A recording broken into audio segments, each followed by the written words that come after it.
Bismillahirrahmanirrahim.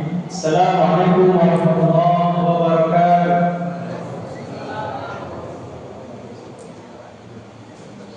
Innal hamdalillah nahmaduhu wa nasta'inuhu wa nastaghfiruh wa na'udzu billahi min shururi anfusina wa min sayyiati a'malina. May yahdihillahu fala mudilla lahu wa may yudlil fala hadiya lahu. Asyhadu an la ilaha illallah wahdahu la syarika lahu wa asyhadu anna Muhammadan abduhu wa rasuluh la nabiyya ba'dahu. Ya ayyuhallazina amanu kutiba 'alaikumus shiyam kama kutiba 'alal ladzina min qablikum la'allakum tattaqun. Rabbi shrah li sadri wa yassir li amri wahlul 'uqdatam min lisani yafqahu qawli. Rabbi zidna ilman warzuqna fahman. Yang kami hormati Ketua Pengurus Masjid Siratul Jannah serta perangkatnya, dan yang kami hormati Ketua Ramadan beserta jajarannya, dan yang kami hormati ayahanda, ibunda, adinda, semoga Allah memuliakan kita.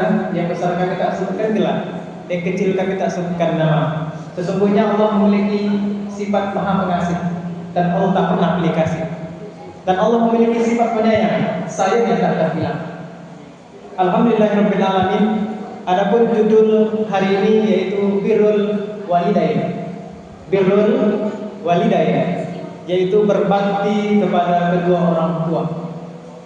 Dari 114 surat, dalam satu surat Luqman dan Al-Isra membicarakan tentang orang tua dan menyembah, dan Allah memerintahkan kita untuk berbakti kepada orang tua. Apa salah satunya? Quran surat Luqman, surat yang ke-13 ayat yang ke-14. Apa kata Allah?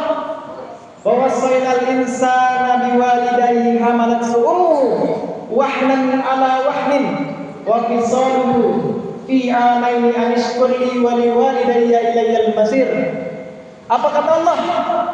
Dan aku perintahkan kepada manusia untuk berbakti kepada kedua orang tuanya, ayahanda dan ibunya.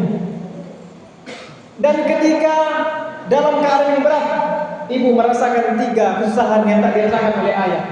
Yang pertama adalah mengandung. Berapa lama ibu mengandung? 9 bulan 10 hari kalau normal. Kadang ada juga yang sebelum itu 6 bulan dan adanya prematur. Kemudian setelah 9 bulan 10 hari, apa yang dirasakan oleh ibu? Melahirkan. Ketika ibu ingin melahirkan, 2 kemungkinan. Apakah ia akan hidup bersama anaknya, ataupun ia meninggal, atau anaknya yang masih hidup, ataupun kedua-duanya. Ini Masya Allah sekali. Jikalau ibu itu meninggal, maka dikatakanlah dia mati syahid dalam mengorbankan berusaha untuk mengeluarkan seorang bayi yang akan lahir di bumi. Kemudian setelah ia melahirkan, apa yang dirasakan oleh ibu? Yaitu menyapihnya. Apa itu menyapih? Menyusuinya selama 2 tahun. Oh, sekarang dokter sudah menyiapkan susu, sudah menyiapkan protein, sudah menyiapkan kalsium untuk ibu agar anaknya itu berkembang lebih baik, tumbuh lebih bagus, dan otaknya cerdas. Tetapi ketika dia umur 0 sampai 2 tahun, lebih baik diberikan ASI. Kemudian apa lagi? Wa qada rabbuka alla ta'budu illa iyyahu wa bil walidayni ihsana imma yablughanna indakal kibaru ahaduhuma fala taqul lahumā uffin wa la tanharhumā wa qur rabbirhamhumā qawlan karīmā. Dan kami perintahkan manusia untuk beribadah, menyembah kepada Allah Subhanahu wa taala. Dan selanjutnya adalah berbakti kepada kedua orang tua. Kemudian apa? Kemudian bertauhidlah, mengesahkan Allah, asyhadu an la ilaha illallah wa asyhadu anna Muhammadar Rasulullah. Kemudian kita berbakti kepada orang tua. Kemudian apa lagi? Disebutkan di sana bahwa kita harus bersyukur kita diberikan oleh orang tua. Kemudian pertanyaannya, jikalau sampai mana berbaktinya anak kepada orang tua? Jikalau dia seorang laki-laki, jikalau kita seorang laki-laki, Pak, apa yang akan kita lakukan untuk berbakti kepada orang tua? Yaitu apapun yang bisa kita berikanlah. Dan jikalau kita hari ini sudah memberikan mereka umroh, sudah berikan mereka haji, sudah memberikan mereka rumah, apakah sudah terbalaskan balas budi dari mereka ke kita, kita ke mereka? Belum, Pak. Itulah perbedaan antara perempuan dan laki-laki. Di perempuan, di dalam Asmaul Husna 99 nama disebutkan bahwa ada nama yang Ar-Rahim. Dan laki-laki dari 99 nama tak ada sedikit pun nama Allah disandingkan di sana, tetapi perempuan ada. Apa itu? Rahim, yaitu tertutup. Kemudian rahim itu apa? Bakal janin di dalamnya, dan itulah bakal manusia yang akan menjadi khalifah di muka bumi ini. Kemudian jikalau kita ingin berbakti kepada orang tua, terutama di sini banyak mahasiswa, sesekali teleponlah orang tua. Jikalau kita di perantauan, kita pernah merasakan hal yang sama. Kami S1, S2 pun pernah jauh dari orang tua. Kadang sesekali pun sedih. Makan pun magicom, bukan nasi lagi isinya, kadang pun isinya. Nah, itu adalah riwayat-riwayat yang pernah kita rasakan. Jikalau hari ini kita di masa semester 7, semester 8 selesaikanlah. Setelah itu pulanglah, berbakti kepada orang tua. Tetapi jika sudah lewat, jangan terlalu lama menjadi donatur tetap universitas. Mereka sudah kaya. Kita yang harus berbakti kepada orang tua. Kita berikan orang tua apa yang kita inginkan kepada mereka. Dan ridho orang tua itu terdapat pada ridho Allah. Dan jikalau kita ingin mengambil ridho Allah, maka kita harus minta ridho orang tua. Jikalau kita ingin Allah sayang kepada kita, maka muliakanlah ayah dan ibu kita. Oh Ustaz, ayah saya tak pernah memberikan nafkah saya Ustaz. Ayah saya tak pernah melihat saya. Ayah saya tak pernah mengabdi memberikan nafkah kepada saya Ustaz. Bagaimana saya berbakti kepada dia Ustaz? Masalah dia tak berbakti, dia tak memberikan nafkah kepada kita, itu masalah dia sama Allah. Tetapi kita sebagai anak, tak ada sedikit pun pengecualian agar tidak berbakti kepada orang tua, apalagi ayah. Darah daging ayah berada pada diri kita. Pembuluh darah ayah ada bersama diri kita, terutama ibu. 3 yang dirasakan oleh ayah. Maka Rasulullah SAW mengatakan, ada sahabat mengatakan kepada Rasulullah, wahai Rasulullah, kepada siapa saya harus berbakti? Maka Rasulullah mengatakan 3 kali. Yang pertama adalah ummuka. Yang kedua, siapa lagi ya Rasulullah? Ummuka. Yang ketiga, siapa lagi ya Rasulullah? Ummuka. Kemudian siapa lagi ya Rasulullah? Abuka. 3 kali disebutkan oleh Rasulullah tentang ibunda, tentang ibu yang berada di rumah. Bahkan sekarang mungkin ada yang masih sehat, maka sayangilah dia. Jikalau hari ini sakit, maka rawatlah dia. Jikalau hari ini meninggal, maka doakanlah dia. Sesekali ziarahlah ke kuburnya, doakan mereka. Malaikat Zabaniyah tugasnya adalah untuk menghukum orang-orang yang pernah melakukan dosa, maksiat selama di dunia. Kemudian ada doa anak soleh.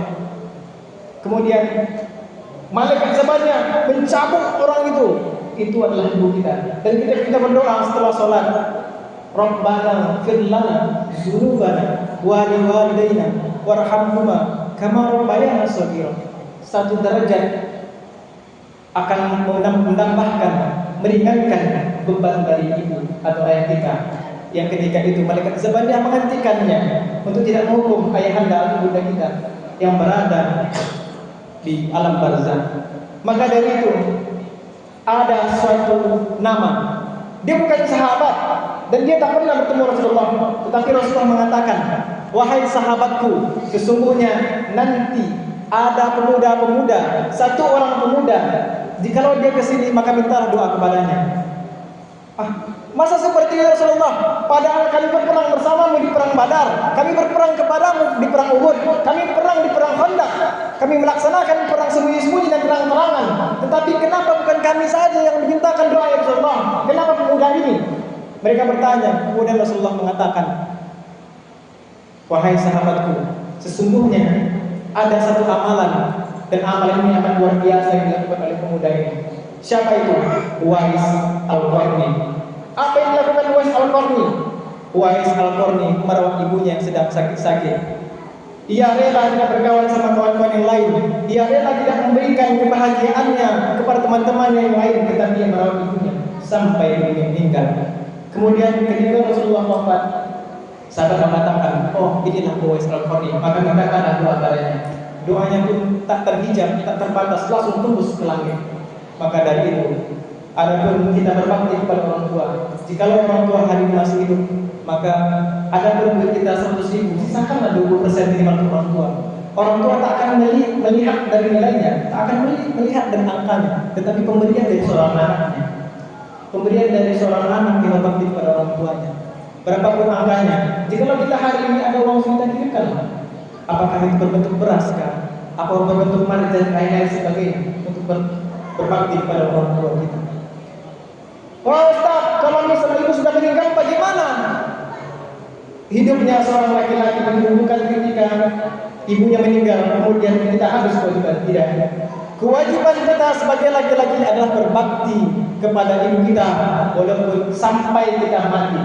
Jikalau kita sudah punya istri, maka yang didahulukan pertama kali adalah ibumu, baru istrimu. Dan dua ini bukanlah pilihan. Satu adalah pilihan kita untuk mencari istri, satu lagi amanah yang telah berikan Allah kepada kita untuk memuliakan ibu kita. Maka dari itu, birrul walidain, berbaktilah kepada orang tua kita. Sejatinya, walaupun kita sudah menjadi ayah, kita sudah menjadi ibu, kita masih tetap seorang anak. Sesekali doakanlah orang tua kita, minimal sekali dalam setelah sholat. Rabbi firli warhamni wajibni warfa'ni warzuqni wahdini wa'afini wa'afalni. Itu doa untuk kita sendiri.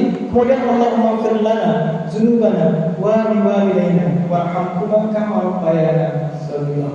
Semoga bermanfaat. Subhanallahumma wa bihamdika asyhadu an la ilaha illa anta astaghfiruka wa atubu ilaik. Semoga kita menjadi anak-anak yang soleh dan ayah-ayah kita, ibu kita ditempatkan bersama dengan kita di tempat yang terbaik di surga dan naim. Amin ya rabbal alamin. Allahu a'lam bishawab. Assalamualaikum warahmatullahi wabarakatuh.